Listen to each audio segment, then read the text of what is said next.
Marcel Ichou, bonjour, bienvenue sur le plateau de Demos et Démos. Bonjour. Vous êtes médecin généraliste, vous co-animez avec Flavie Flament une émission. Vous avez eu l'occasion de recevoir beaucoup de personnes dans le domaine du bien-être et de la santé. Dites-moi, comment êtes-vous arrivé à animer une émission de radio et être ce que vous êtes actuellement?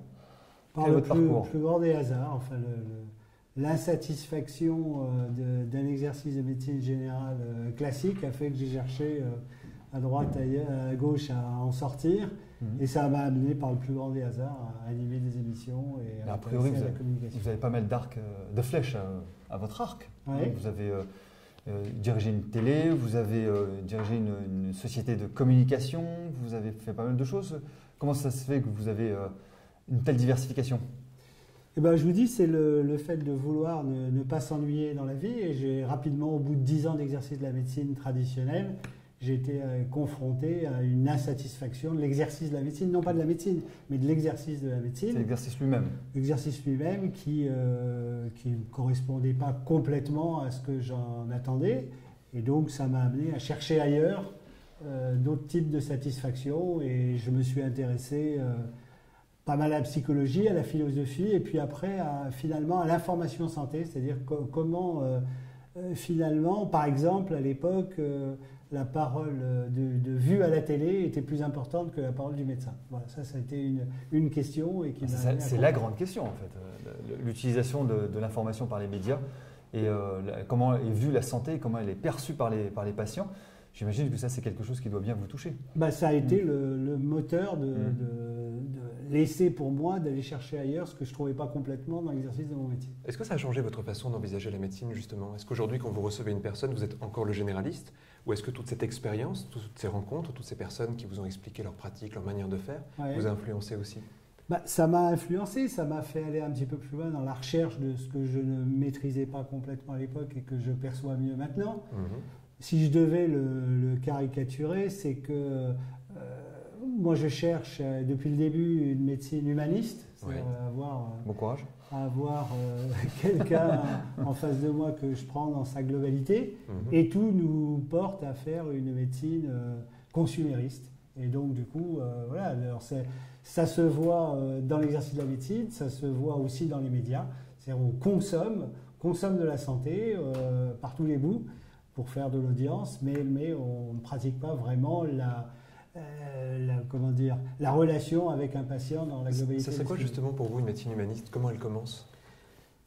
Elle commence par le rapport de confiance qui peut s'établir entre un patient et son thérapeute, quel qu'il soit. Et à partir de là, c'est de là que peuvent déboucher les solutions thérapeutiques ou autres, parce qu'il y a un mythe. Il y a un mythe de la science, il y a un mythe de l'expert.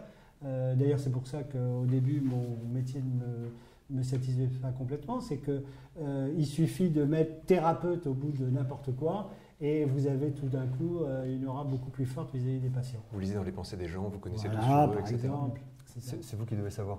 Mais justement, on a perdu, vous ne pensez pas qu'on a perdu cette tradition de la vision globale? Enfin, nous, ce que l'on prône, c'est-à-dire la vision holistique, la vision globale, prendre tout, et que la médecine, ça c'est un petit lieu commun que je vais dévoiler quand même, c'est que la médecine a tendance à découper en rondelles la personne et être focalisée sur le symptôme, et que le symptôme doit avoir une solution simple, donc la consommation d'un produit, évidemment bien dirigé, diligenté par certaines structures bien pensantes. Et donc, est-ce qu'on n'aurait pas vraiment complètement perdu cette notion de globalité de l'individu? Oui, mais on l'a perdu pour des raisons, je pense, qui nous dépassent et dans lesquelles il faut incriminer personne. C'est que le fait de le saucissonner en tranches, l'individu maintenant, c'est quand même un atout majeur. C'est-à-dire qu'on fait des coloscopies, des scintigraphies, des IRM, des biologies dans tous les sens. Et on a une vision beaucoup plus précise de ce qui peut se passer. Mais en même temps, on a perdu cette vision globale. C'est-à-dire, autrement dit, le fait d'avoir une vision globale, si on n'a pas l'ensemble des éléments qui analysent l'individu, vous conduit au même type d'impasse. En gros, si je devais résumer, c'est un peu la problématique de la société dans laquelle, à l'époque de Montaigne, il y avait une connaissance quasiment exhaustive de tout ce qui se passait dans le monde au niveau des sciences. Maintenant, il n'y a plus aucun philosophe ni aucun penseur qui a une vision exhaustive de tout ce qui se passe. C'est-à-dire que tout est morcelé. Il n'y a plus un individu qui est capable de savoir ce qui se passe en astrophysique, en biochimie, en neurosciences. Ça n'est plus possible. Et en médecine, c'est pareil. Pourtant, les moyens de communication se multiplient, donc ils devraient pouvoir le savoir. Non, parce que les connaissances sont maintenant beaucoup trop grandes. Même dans une spécialité, pour reprendre sur un sujet plus médical, en cardiologie, à l'époque où j'ai commencé mes études, un cardiologue, il faisait tout. Maintenant, il n'y a plus de cardiologue, il y a un rythmologue. C'est sectorisé. Ça s'est sectorisé. Voilà. Et ça s'est sectorisé parce que le champ de connaissances et d'investigation est beaucoup plus large. Alors, j'imagine que vous êtes en même temps au centre d'une évolution qui est de plus en plus concrète, c'est-à-dire que les personnes se tournent vers la médecine, en même temps la médecine ne peut pas répondre à toutes leurs questions. Il y a une grande confusion du public, les gens ne savent pas faire la différence entre un médecin, un psychothérapeute, il y a une énorme confusion. Et en même temps, vous avez réussi à prendre un petit peu dans les différents domaines, à être un petit peu au centre de tout ça. C'est ça votre recherche? La recherche, c'est une réflexion de bon sens. C'est-à-dire, il y a un axiome de base, c'est qu'on ne peut pas croire au miracle. Le miracle n'existe pas. Par contre, on peut croire en l'homme et en la confiance qu'on peut établir entre deux personnes. Ça, c'est une certitude. À partir de là, quand vous avez quelqu'un en face de vous, le travail qui doit être celui d'un thérapeute, quel qu'il soit, c'est de savoir à qui il s'adresse. C'est-à-dire, est-ce que, pour moi, médecin, est-ce que c'est grave ou c'est pas grave? Est-ce qu'il y a une pathologie derrière ou il n'y en a pas? Et ça, on peut assez vite le savoir. À partir du moment où il y a une pathologie derrière, on affine, et tout ce saucissonnage, on va dire, nous permet d'affiner un diagnostic et d'être assez précis. Et puis s'il n'y a rien derrière, il n'y a pas de pathologie grave, néanmoins il y a des symptômes, des troubles, etc. Alors après, c'est qu'une question de l'influence du psychisme sur l'individu, et là, tout marche, rien ne marche. Tout est possible. Il n'en demeure pas moins que les médecines complémentaires et alternatives donnent des solutions. C'est-à-dire que si vous avez un problème d'entorse de cheville, est-ce que ce n'est pas dû à un œil? Si vous avez un problème de côlon, est-ce que ce n'est pas dû à un problème de vésicule biliaire ou un problème de crâne? Il y a quand même une vision, des solutions qui sont données par les médecines complémentaires que la médecine, pour mettre le médecin sur la sellette, que la médecine aurait tendance un petit peu à occulter, comme si ça ne les arrangeait pas. Voilà, d'abord, il y a deux ordres de réponse. Le premier, c'est que, évidemment, ça ne l'arrange pas. Quand vous avez un pouvoir, vous n'avez pas envie de le partager. Donc, celui qui est médecin et puis vous voit arriver un ostéopathe ou un hypnothérapeute ou un pâte. Évidemment, premièrement, il y a une perte de pouvoir. Donc ça, c'est à la décharge du médecin. Mais en même temps, ces hypnothérapeutes ou ostéopathes ou autres veulent aussi élargir leur champ de pouvoir, et parfois au détriment de ce qui fait la valeur ajoutée de leur métier. C'est-à-dire qu'autrement dit, il n'y a pas de dogme. Oui, il y a des gens sérieux, et puis il y a des gens qui veulent faire de leur activité un espèce de tout et de miracle, ou de panacée, on va dire ça comme ça. Et ils veulent tout expliquer à partir de là. C'est clair que l'obscurantisme peut être de part et d'autre. Un Oui. médecin parallèle, c'est vrai, ou un naturopathe, quelques soignants que ce soit, peut très bien s'obscurcir et rester dans son dogme et oublier qu'il y a autre chose et passer à côté d'une pathologie et croire dans une pensée limitante qu'il va soigner absolument et que c'est sa thérapeutique qui va être la meilleure, et oublier de passer la main à un médecin au bon moment, chose qui a été faite par les sectes, par les autres dérives. Mais du coup, non, mais même sans secte, même en pratique, la compétence suffit quelquefois pour eux. Il suffit d'être... À partir du moment où vous ne voulez pas voir quelque chose, où vous voulez tout expliquer parce que vous êtes convaincu de ce que vous faites, vous êtes dans une pensée qui est réductrice. Ouais. Parce que par définition, là encore, il n'y a pas de miracle, je vous ai dit, et deux, maintenant, on sait, la pensée humaine, elle a évolué en même temps que la vision physique du monde. C'est-à-dire que la pensée au temps de Galilée, elle n'est pas celle de la pensée au temps d'Einstein. Et la pensée au temps d'Einstein, maintenant, on sait que le monde est un chaos dans lequel les facteurs sont interdépendants. C'est-à-dire que quand vous avez un être humain en face de vous, il est soumis aux nanotechnologies qui fonctionnent à l'intérieur de son corps, à la biologie, aux neurosciences, à la psychologie. Enfin, il est soumis à des tas d'interactions et on ne peut pas expliquer un individu par une seule approche. C'est comme si vous arriviez, je ne sais pas, sur une étude en regardant au travers que d'une seule paire de lunettes. La réalité, elle est multiple. Donc si vous ne voulez pas admettre ça et voulez que tout passe par votre explication, vous allez au-devant de graves désillusions. Mais j'aime bien qu'un médecin nous dise ça. J'aime beaucoup, je trouve que c'est le discours qu'on essaye de prôner sur les médecines complémentaires.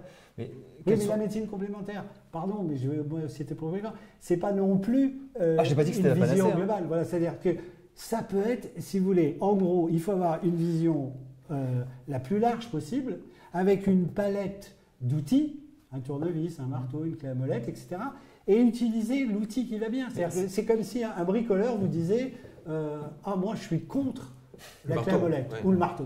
Je suis contre le marteau. C'est complètement idiot. Le marteau à la faucille, peut-être. Or, ce qu'on fait maintenant, c'est qu'on fait des marteaux thérapeutes, des clés à molette thérapeutes. Voilà. C'est ça qui est un peu. Ce en quoi le terme de médecine complémentaire va bien, puisque c'est complémentaire à la médecine et non pas les médecines parallèles. Les parallèles ne se rejoignent jamais. Complètement. Donc, médecine complémentaire, je trouve ça pertinent dans la mesure où on peut très bien s'allier avec un médecin. C'est possible, et avoir justement cette vision en disant, mais justement sur ce cas-là, qu'est-ce que tu penses? Non, mais tu vois, là, il y a telle pathologie, donc tu vois, on peut l'aborder de telle façon et de telle façon. Donc du coup, je pense que le patient pourrait être rassuré aussi de cette complémentarité. Alors, il pourrait être rassuré. La réalité, pardon d'être un petit peu cynique, mais c'est encore une fois, chacun est dans son rôle et dans son pouvoir, et puis que derrière tout ça, il y a eu un fonctionnement économique, et que le fonctionnement économique, il ne va pas là-dedans. Ouais. C'est-à-dire que le fonctionnement économique, il fait que chacun a son fonds de commerce, ils veulent le garder et le préserver, et il n'y a pas de lien économique qui permette à des gens de travailler ensemble, sauf à l'hôpital, avec d'autres problématiques. Mais en médecine de ville, c'est très très rare. Ou alors, en tout cas, il n'y a pas de modèle économique. Sans être utopiste, vous ne pensez pas que certains des thérapeutes qui sont dans toutes ces catégories-là, dans toutes ces formes de thérapie-là, ont aussi la possibilité de travailler ensemble? Vous ne pensez pas que c'est un métier qui, normalement, doit inciter justement à être plutôt dans la communication, le partage d'informations? Oui, dans l'idéal, mais dans la réalité, c'est pas ça, parce que on va prendre par exemple votre métier, que vous, et j'ai l'impression qu'il y a moins de concurrents chez vous.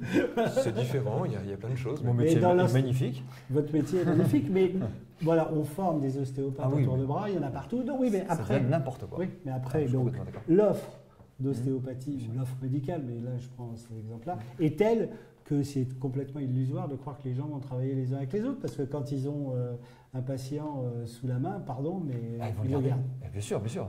Surtout qu'il y a des prérogatives financières indispensables. Si je l'envoie au médecin, je risque de le perdre. Exactement. Même si j'ai raison, et il faut l'envoyer chez le médecin, je risque de le perdre. C'est légèrement caricatural.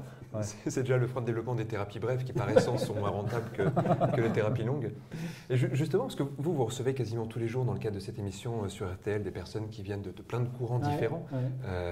Est-ce que ça vous arrivait quelquefois d'être choqué par certains discours? Est-ce que ça vous arrivait quelquefois de découvrir des choses qui étaient vraiment très intéressantes, très étonnantes? Et est-ce qu'à chaque fois, c'est plutôt la méthode qui est intéressante ou la personnalité finalement? Alors, les méthodes, en gros, on les connaît. Enfin, je veux dire, quand on s'intéresse à la médecine et aux sciences, il y a peu de gens qui peuvent inventer quelque chose de révolutionnaire dans leur coin. On le voit tous les jours en apparence, mais dans le fond, ça se ressemble, c'est ça. Voilà. Alors après, il y a les gens qui pensent avoir inventé quelque chose. C'est-à-dire qu'au motif qu'ils ont eu une expérience dans leur vie ou dans leur exercice, ils réinventent l'eau chaude et ils font... il y a une littérature foisonnante sur la méthode du Schmoll. C'est variation sur le thème, quoi. C'est variation sur le thème, mais parce qu'ils sont convaincus, mais parce soit ils sont vraiment des escrocs, soit ils ne connaissent pas. Vous savez, en matière de psychologie, on a quasiment tout dit au travers de toute la littérature psychologique, psychanalytique ou philosophique. Alors quelqu'un qui vient maintenant et qui vous dit « j'ai inventé une méthode », c'est comme en nutrition. Vous avez 50 000 nutritionnistes avec chacun leur méthode. Bon, c'est une hérésie. N'importe quel médecin qui s'occupe de métabolisme sait qu'il n'y a pas 36 métabolismes, il y en a qu'un. Et que, voilà, après, il y a des approches, mais ce n'est pas la méthode de... C'est un peu comment peindre à ses couleurs quelque chose qu'on a pris à autrui.